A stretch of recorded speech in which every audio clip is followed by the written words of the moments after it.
Hey everybody, welcome back to Eye to Eye Disney Through Our Eyes. My name is Kyle. I am part one of two that is the dynamic duo that is Eye to Eye. Jessica is not here tonight. As we've been doing the last couple of weeks and months, we decided to start doing more of these live streams about Disney news as it comes about. If it's something that's really exciting, really pertinent, that really needs to be discussed at the moment, and with Jessica's hectic schedule, that's why I'm doing them here, and you're stuck with me again tonight. But I hope that's not a disappointment to you, because we're going to have a lot of fun discussing tonight the big news, and if you've seen the title, you'll know what that is going to be about. It's going to be centered around mainly Star Wars Galaxy's Edge, and also Project G / Project Gamma, which they're calling it at Disneyland and Walt Disney World for Galaxy's Edge. Excuse me, I got that mixed up there. For the Epcot renovation. So we're going to discuss all that. Anything else that you guys want to discuss tonight? It's a fair game when I hop on here to do these live streams. So it is your show. You decide what you want to talk about, but those are the parameters that I'm setting right here. See, we already have a couple of familiar faces. Amanda's in the house. Good to see you, Amanda. Alex as well. Good to see you guys. So yeah, like normal, if you have ever watched one of these before, we ask you to do a couple things. Make sure you smash that like button, but also share button as well. And if you could, tag a friend. If you know someone that might want to be here, part of the stream tonight, let them know what's going on. Twitter, just say, hey, we're over here on this channel. Send the link over to them. Invite them in to be a part of the discussion, because it's always more fun when we have lots of people to talk about this stuff with. Daniel's in the house, too. Good to see you, Daniel. Welcome, welcome. I heard that Brian told you and Jessica the good news. Yes, I thought you were on that stream too, Amanda, when he announced that. Congratulations to you too. We were happy to hear that for you guys. It's always exciting to hear that. But let's jump right into it tonight and talk first about the big news. Now, I say it's the big news. The real big stuff started happening all last week when they started showing off the Galaxy Edge food, insights into the attractions, to the merchandise, to the cast member costumes. But I think that's the stuff that we thought was going to be coming out as we got closer and closer.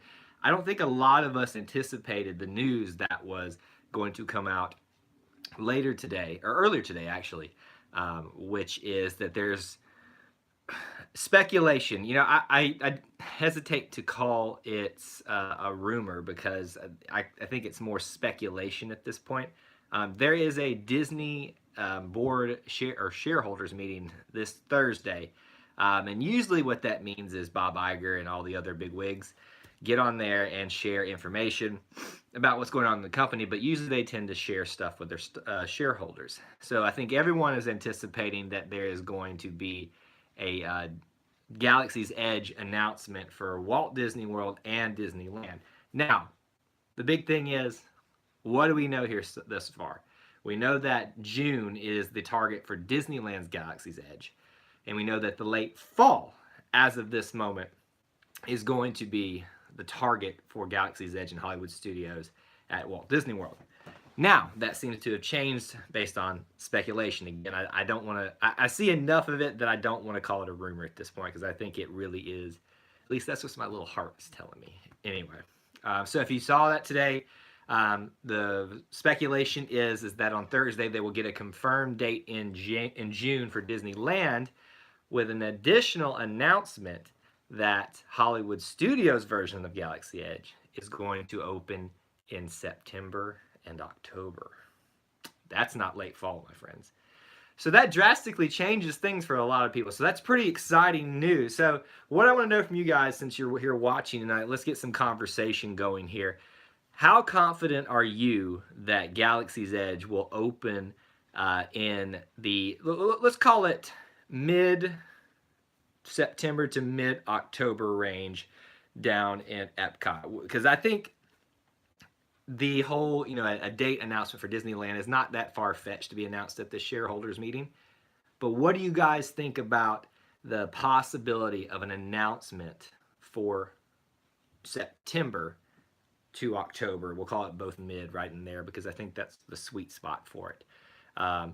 Amanda thinks it's awesome. So let me add on to that question there. What do you guys think is more likely, that it opens in September or October? Because I think for me personally, I can say that that changes a lot of, not changes, it affects a lot of things that I've got going on. I wasn't anticipating a Galaxy's Edge announcement to open earlier when I made some plans. So it kind of complicates things a little bit. But it also makes some other possibilities really exciting as well. Yeah, I mean, Amanda's excited about it. I am over the moon excited for Galaxy's Edge. The more I look at it, though, the more I think, man, they could have just made a whole park of Star Wars. How awesome would that have been? But again, not everybody's a Star Wars fan. Daniel, says I could see it most likely happening in October. Yes, I tend to agree with you there, especially when they were saying that Galaxy's Edge was slated to open in late fall. See, that's a hard thing there because I don't know how you define late fall. What do you guys think? What does late fall mean to you? Because I think for some people, especially here in the South, December really is still kind of fall weather for us for the most part. So that means December, really not till Christmas do we really consider it winter time down here. You know, I think it's very subjective is the right word to use there, what late fall means for you. Now, early fall, to me, fall kind of is when football starts for me, just personally, so that starts in August or September. So I would consider, if they do move it up to late September, early October, that is an early fall start, or at least an early mid-fall start. Alex, he thinks October or November. And I like what Daniel and Alex are saying here. I think it's a very safe bet for you guys to think about it that way, because then you don't get your hopes up and you won't be disappointed if it doesn't come out when you thought you would. You won't make plans around it. Just to give you a little personal insight, at the moment, Jessica and I are planning to take a Disney World trip in November with our family, a family reunion type thing. That thing, it could change, but that's the plan right now. We made it anticipating that it probably wouldn't be open and that we'd miss it, and that thus we'd have a little bit of crowds. Now it's kind of a blessing and a curse at the same time, because if it's open when we get there, yeah, we get to go do Galaxy's Edge, but at the same time, wow, the crowds. I'm just thankful we have a hotel. Everyone has a hotel reservation. We spent the last 2 months trying to get that figured out for everybody. Thank goodness we got it done, because that means everybody has the opportunity to be there come late mid-fall, whenever it actually does open here. Brian is going to Disneyland for opening day. I'm really jealous of that. Not to get off topic, but I'm going to see Captain Marvel here tomorrow. Yeah, we'll hit on that in just a little bit, Daniel. We'll talk about that in just a second. But yeah, so that's pretty exciting news. What did you guys, from the announcements, what are you most anticipating that you saw last week? Is it some of the food items that you saw, if you like some of those? Is it the cast member, the theming, the costuming? Did you like a certain insight about the ride? I asked this question to some other people on social media, and most people were getting more excited about Smuggler's Run, the Millennium Falcon ride. Millennium Falcon. Why is that such a hard phrase to say? Millennium Falcon ride that's coming to Galaxy's Edge. I think, yeah, just from a rides, I'll be honest with you. I'm more intrigued about the Escape from the First Order. I think that's what it's called. That one's got me really, really intrigued, especially some of that concept art that's gotten released recently. I'm really, really loving that. Alex says, I'm just excited to see the look of it and the Millennium Falcon. I think Disney does so many things well, and their theming is one of those things that they do just really well. And so I've come to appreciate, as I've gotten older, more and more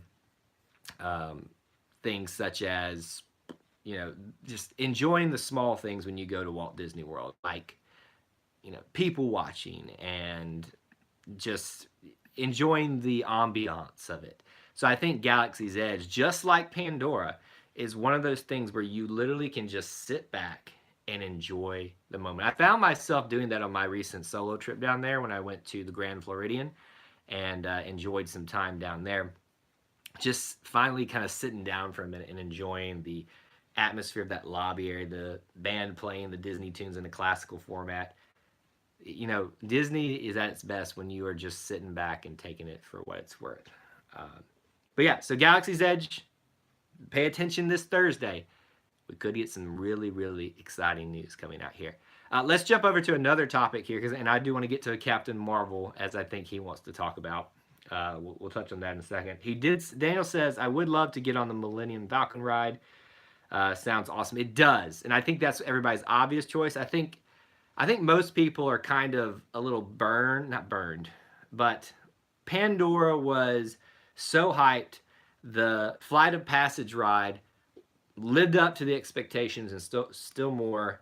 We got all this excitement for the Na'vi River journey, which is still a great experience to ride, but it's so short, and there's not really a story to it at all. It's just a spectacle, and I will do it every time I can, but it's not something I would rush to over there. So I think most people kind of assumed that the Falcon ride was going to be the headliner, and that Escape from the First Order was going to be somewhat of that kind of, it'll be fun to go do it every once in a while, but I don't know. That one's got me intrigued. Let's jump over to Project Gamma, which is the Epcot project, is the Epcot construction project that's going to be going on. Now, if you haven't heard it announced, they have already announced a massive renovation plan coming to Epcot, and most specifically to Future World. We know about in the World Showcase about new movies coming there, like in China. We know about Ratatouille coming out there. You know, there's always rumors about a new pavilion, but an area that really does need it is Future World, just to find some cohesion and some staying power there. So Project Gamma looks to give that to them. They're going to be taking out an entire section of Innoventions. Innoventions West is the one that's going to be affected. So if you are coming into the park and looking at it, it's like you just passed the ball and you're staring into that big open area with the round areas there for Innoventions. The one on your right is Innoventions West, because you're facing south at that point. The one on your left is Innoventions East. That is where Mouse Gear, that is where Electric Umbrella. That is listed in some permits filed recently here for renovation, but they don't seem to be part of the major one. The one that's big is West, where they are demoing the entire thing, it seems like. And I say demoing loosely. Demo could mean they gut it, kind of like they did with Universe Energy for the Guardians of the Galaxy ride, or it could mean to the ground. I feel like it's going to be to the ground. What do you guys think about that possibility of Project Gamma making a huge overhaul of Innoventions? Because for me personally, I'm very nostalgic, as we've all come to know on this channel. So I have a few feelings for certain things over there, really just one in particular that I don't want to leave. But you know, I'm sure Disney will find a way to bring certain elements that were lost if they do demo Innoventions West back to life here. So most specifically, what that will affect is all the kind of minor attractions that you find in Innoventions West. There's the coaster ride. There's like, they struggle to find something that sticks there. It's like little experiences that you can do, and there are little shows. There is the character meet and greet spot in there, which is very easy to move. To be honest, it is. But you lose Starbucks. They're going to find another place to put Starbucks. Everybody who's one of those Starbucks freaks, not freaks, is not, I love you all, but I just don't like coffee. They're going to find a place to put your Starbucks in Epcot. The thing that I'm sad that is going to be leaving, apparently, is Club Cool. In a place like Epcot, where you are walking thousands and thousands of miles, not literally, well, pretty close. Anyway, you're walking a lot. I find that to be one of the more refreshing areas throughout all of Walt Disney World, because after you've done the death march around there, you can just go over and get your free, as much as you want, really. Now, I'm sure if they saw you sitting up there for an hour just guzzling down Coke the entire time, they're going to be like, all right, I think it's time for you to go. But nobody, I don't think anybody's ever abused it to that level. Club Cool is possibly going away. It's free, drinks from around the world, Coke products, and I'm so sad.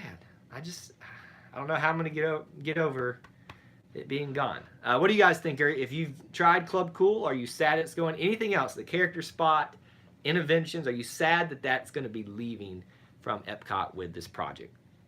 Alex says, I just like seeing Epcot getting some cool changes. Yes, so here's the one side of the coin, Alex. Epcot needs it. They need changes. They need synergy. It needs to be rethemed to a degree. But why do they got to take Club Cool, though? I mean, how are we going to go do the Beverly Challenge? If you've never done the Beverly Challenge, let me tell you right now, it is not fun. It is. So Nothing But Disney, who used to be here on our channel a lot, I don't know where he's been lately, but he challenged us in I forget what we lost to him, but the loser had to go take a shot of Beverly, which is a bitter Coke product from like Switzerland or something like that, Europe somewhere. And it is just the most disgusting thing that you've ever put in your mouth. And I used to say, like, oh, it's not that bad. It's not good, but it's not that bad. And I went and did just the full, like, not even stopping, just took and I felt sick afterwards. Like, it was awful. So, will I miss Beverly? No. But will I miss the free drinks? Like, they had the pineapple Fanta there from Mexico, I believe. Or was it somewhere in Central America? And I would just keep drinking that the entire time. So, I'm sad that that's going to leave potentially, and I hope that they'll find a way to bring Club Cool back in some format. But your point still stands, Alex. They need to do something for Epcot, especially for the 50th anniversary. All right, let's jump over topics again, something that Daniel's brought up. Captain Marvel starts in 3 days as of this moment when we're recording this. 3 days to Captain Marvel. Daniel says he's going to be in theaters to see it. How many other people out there are going to be out there on opening night? Jessica and I will be there. Yes, we will be there because we've already got an action-packed weekend, so we have to go see it Friday and have to record our review right after that. So be looking for that coming up. And here, let me ask those of you that are here. Let me ask you this question: would you prefer us to do just a regular review where we kind of, the normal format, we kind of give our general thoughts at the beginning and then we get into the spoilery stuff? Or would you like 2 shorter videos, one where we give you thoughts about it with no spoilers and we give you a rating and we do some other fun stuff with it, or in another shorter one where we talk about spoilery stuff like the plot kind of things? Just curious what you guys think about that format. It's something we played with. We're coming up on our 2-year anniversary for YouTube, and we were trying to kind of, always innovations. There you go. Do a little bit of that. So if you like one of those ideas or the other, please let us know. But yeah, going to see it on Friday, and I'm really excited about it. Daniel says you could try 2 separate videos. Well, yeah, I think it's worth trying. I just don't want to do it if people would rather just have it all in one take, because my understanding is most people just wait till they see it before they go watch reviews. However, I know there's people who can't see it but want to hear something about it. So I figured we might be able to help them out a little bit. I mean, Daniel's ahead of the game right now. He's going to see it tomorrow. I mean, that's just crazy. Alex likes the full review. All right, we got conflicting things here. Not conflicting, but just 2 opposite opinions here. We haven't made a decision on it. We'll be a spur of the moment thing, what feels right. If we can find a format that works with the 2 things. What I will tell you is this. I wish we had remembered to do this for the last few of our reviews of 2018. I think it was maybe, what was it? I think it was the Nutcracker. And I asked Jessica to give a 60-second full plot summary as quick as she could, and it was like one of the funniest things ever. I'm gonna make her do those this year. You have my word. If I forget, you can remind me to take a shot of Beverly. But you know why I'm saying that? Because it's probably not going to be there soon. Either way, I'm going to watch whatever you guys do. I appreciate that, Alex. We really do. But yeah, just something we're thinking about doing. What do you guys think? Are you excited for Captain Marvel? I know there's some people that maybe are questioning, is this the end of the hype for Marvel? I've already seen one review come out that says it was kind of not anticipating that much, that they owed Marvel and Brie Larson and everybody else an apology and really loved it. So that's a good sign. I'm excited. I'm excited solely for the fact that it's a continuation. Well, we're going back in the past to learn something for Endgame, because it's just, I mean, it's, guys, it's right there. Captain Marvel, Dumbo, Endgame, and then we're getting into Aladdin, Lion King, Toy Story 4. I mean, come on, folks. It's going to be a good year. Star Wars. It's going to be a great year. How excited are people for it? Personally, I'm mixed. This is Daniel saying this. The trailer hasn't wowed me. Honestly, more excited for the post-credit scene than the film itself. And I think that's probably an opinion that a lot of people have, Daniel. Yeah, because, I mean, we love to wait around for those little snippets at the end that gives a clue to what's next. I mean, Marvel was brilliant when they started doing those things. Whenever I remember sitting in Iron Man in 2008 in my little college town, getting ready to get up, and this guy like next to me said, "Do not leave. I've heard something that you're going to want to hear if you're a Marvel fan." And I was like, "Well, I'm not a huge Marvel fan, but I'm going to sit down and figure out." And then it was Nick Fury. And then it was the Avengers Initiative. And I was like, I'm down. And it's been a fun ride ever since. 11 years of this. But yeah, so I'm going to, again, here's my beg of everybody. It's the same thing I said for Wrinkle in Time, which we did not like after we saw it. The Nutcracker. Go in with an open mind. You can have opinions, but try to put them aside and just sit back and enjoy the movie. And I don't feel like I'm really telling something to you guys that you don't already know, but just kind of saying it out there. Go in with an open mind, and you might just love it. Just have fun for what it is. Alex says he's excited for any Marvel movie, and let's not forget about Frozen 2 is also going to come out. See, how did I even forget that? It's just too much this year, y'all. This is like, when Jessica and I decided to start this channel, we had no clue. We were hyped up about the Beauty and the Beast live action. Was the very first real video we did, which was 46 minutes long. It wasn't even a live video, which is stupid. We had no clue that we would be doing Toy Story 4, The Lion King, Aladdin. We had no clue that we'd be doing, Star Wars and all. It's such a great time to start a YouTube channel for all this stuff. But anyway, all right.